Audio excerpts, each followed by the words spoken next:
Hey there, hope you're doing well. I'm Tisha V, and this week we're going to be talking about movable chords. So, what movable chords are your normal chords that you probably already know, your normal open chords. So, it's moving these chords around everywhere. Well, not everywhere, you should know where you're moving them to, but wherever you move them to, they should give you a different chord, or they are actually going to give you a different chord. An example would be like playing this D, your normal D that you know, that you should know. If you move it one fret up, if you just move the whole shape, it becomes a D sharp. And if you move that up again, it becomes a E major, the same E major that you play here like this. Yes. So this concept only makes sense because of what we call triads. All our chords that we use have a set of notes that make that chord what it is. So basically what a triad is a group of three notes that are played together, and those notes sound nice together. Basically, we'll just leave it at that for now. We'll explore the theory much later. But an example of the triad thing would be our G. Let's use the G chord for now. The G has three notes like every other triad. That's what the word triad means. Three, right? Yes.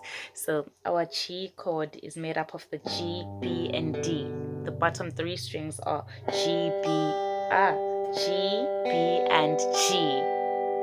So as long as we have that G, B, and D, our chord is always going to be a G major, no matter if you like put a million more Ds and a million and one more Gs, it'll still be a G major chord. And that's basically why it makes sense to move chords around. It's because the three well, in this case of the D, the three fingers and that you're fretting on are a triad already, so you can move that around and it'll be a chord on its own, right? Okay, yes.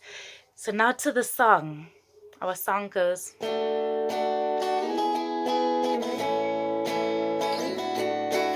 If we were to play that in the open form, it would sound like this.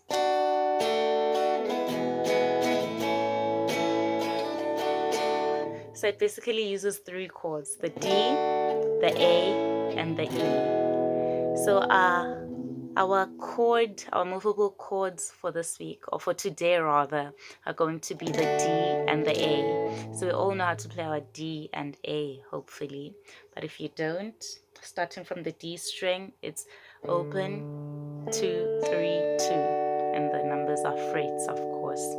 And then our A major, starting from the A string, is open, 2, 2, 2, open, right? Yes.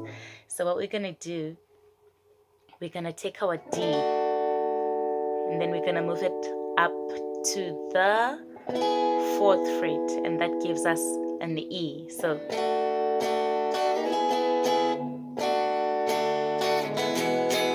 right, yes. So D to the E, and then now we're gonna go to our A shape. And then where do you think we have to move it to make it a D? Okay, I'm gonna answer myself here and say seventh fret. I hope you got the same answer. Seventh fret will make it a D again. So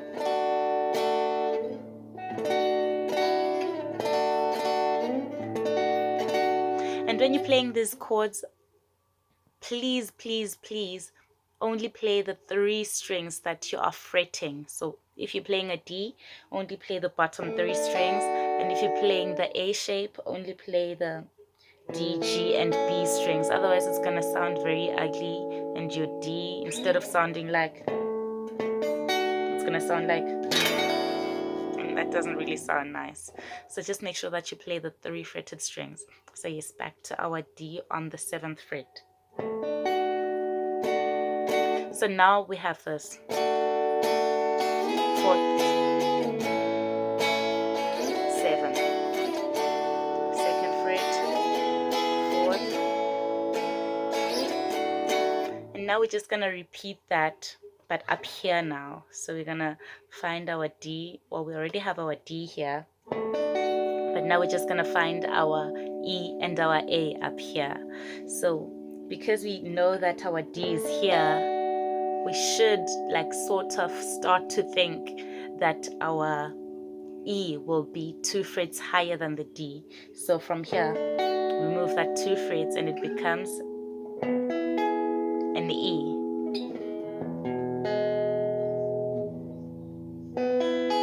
Right? Triads, remember? Yes, that one.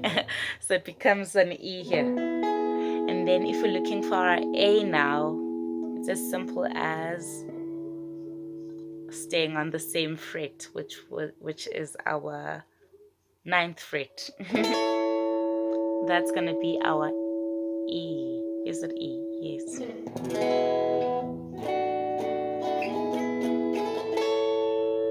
A. My mistake. I meant A. This is our A chord. And to prove that, we can just move the D up from where we know it from. D, D sharp, E, F sharp, G sharp, and on 9th fret we have the A. So basically I'm just gonna call out our fret numbers for the chords that we move.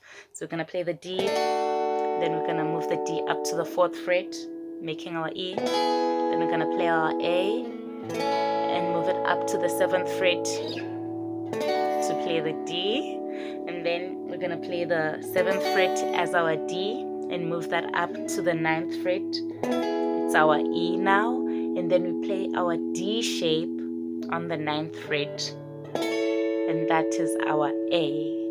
So now that you know all the chords for this song, you can now scroll down and listen to what the song sounds like all in all. And please remember to use your metronome when you practice, and then you can try to play along with the song. See you tomorrow.